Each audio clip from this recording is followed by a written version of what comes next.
and we may advance to the next section.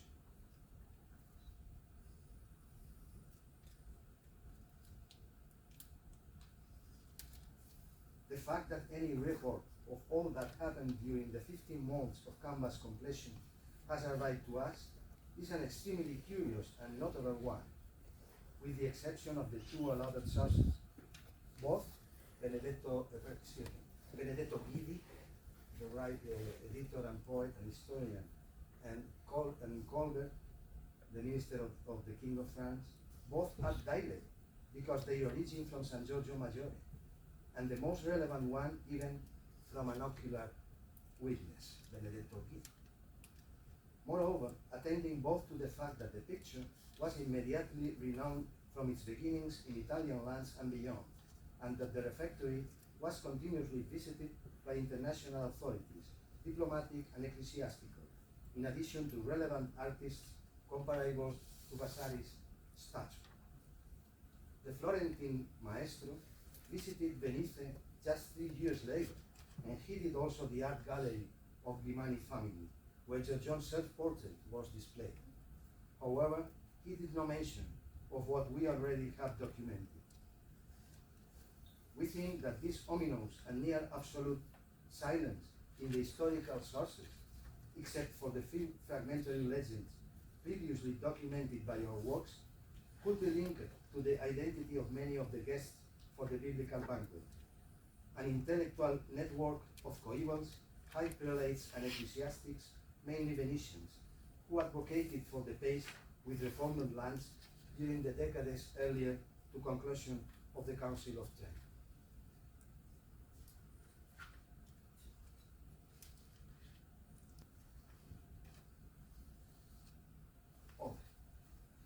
We are showing the molding of their faces in yellow. However, it's probable that there are someone more.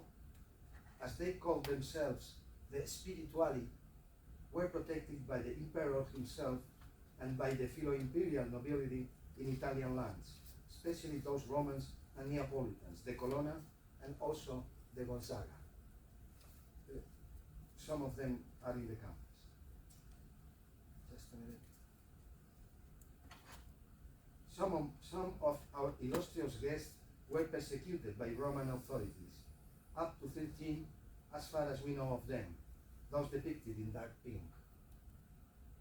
3 of them were processed, and 3 were not because of their earlier death, while another 7 were directly or indirectly executed, most of them earlier to conclusion of the canvas and the Council of Trent.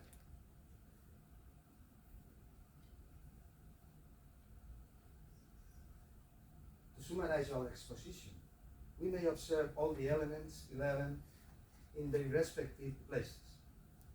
The still non-existent figures in both corners, the current bread room and Domenico Grimani, the current bread room did not exist at the former formation. There were 2 weddings and 2, how do you say, I don't know what.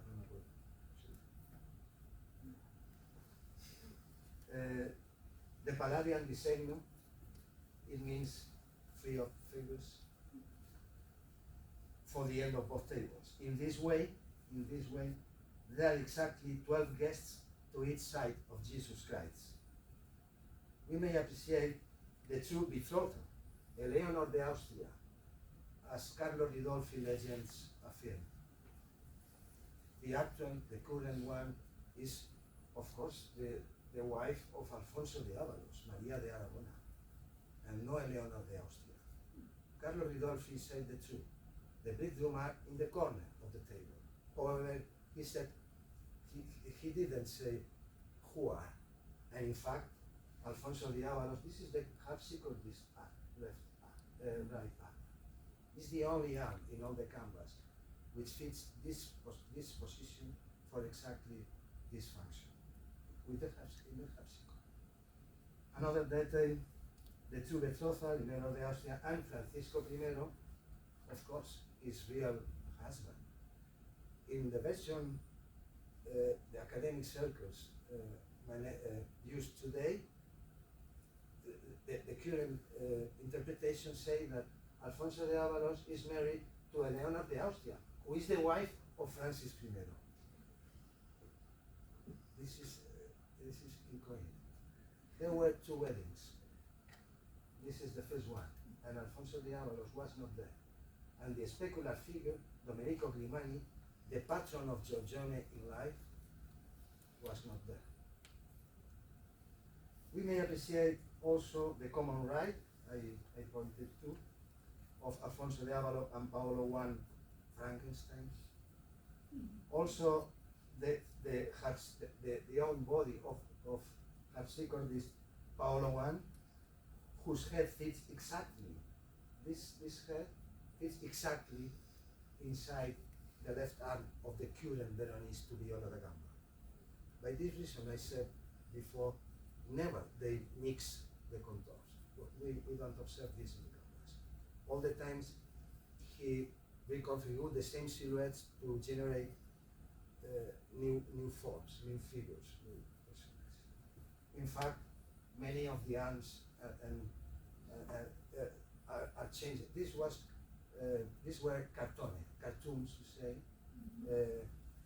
plantillas, decimos nosotros, that you move all around the canvas. We may appreciate also the Giorgione and the vocal consort, the second monk, Titian and Tintoretto in his former publication, not in the current one. The servant with the only wine, it is less appreciable, but behind the two probable singers, there was a servant with a jar. This was the original miraculous wine, and not the left arm of Benedetto Cagliari. And also the common right-left arm for Benedetto Cagliari while painting the Modello, who was the property of Girolamo Grimani in the times of the wedding. And it is the same art of Pietro Aretino. It is the same. Tintoretto and Titian, I said, Girolamo Grimani, former education. I'll show you the next. In this intermediate version with the first lute, I pointed to earlier, the harpsichord can be there because Girolamo Grimani can still be there. Then Benedetto Cagliari can continue painting his Modello for the Benedictines. The legend says that Girolamo Scrogerro Scrocetto, the abbot of San Giorgio Maggiore, saw this Modello. It means the same big canvas in a previous reduced version in the gallery of the art, in the art gallery of the Grimani family. He is one Grimani. He is one Grimani. And this who put behind the column is Giovanni VI Grimani, the Patriarch of Venice, however indicted by the Inquisition, and is the fascia. We know the identity of near all the guests, except 4 or 5. And this is not the time, and never the 16th conference studies. This was the future. This is the intermediate consort. We call it 1B. At this moment, Benedetto Cagliari is still painting, and the miraculous wine did not exist, except in front of Jesus Christ. The servant is serving wine to Jesus Christ. Conversely, actually, the only wine who is offered is to Alfonso de Avalos by one servant that I take off, and Girolamo Grimani by a small paje just behind the axilla. I showed you that.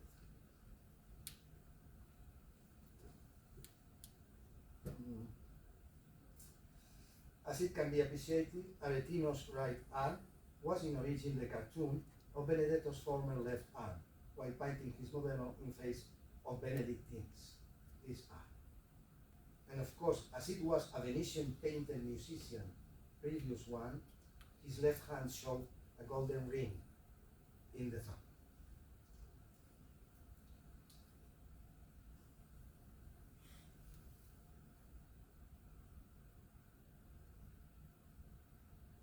Okay, to the viewer's left, the first betrothal, Eleanor de Austria, the emperor's sister of Charles V, and Francis I of France. This wedding was celebrated in 1530 as part of the Treaty of Cambrai. To the viewer's right, the second betrothal, Maria de Aragona and its husband, the Marquis of Basto, Alfonso de Avalos. This wedding was celebrated in 1523. We arrived to the end, the final section of my presentation.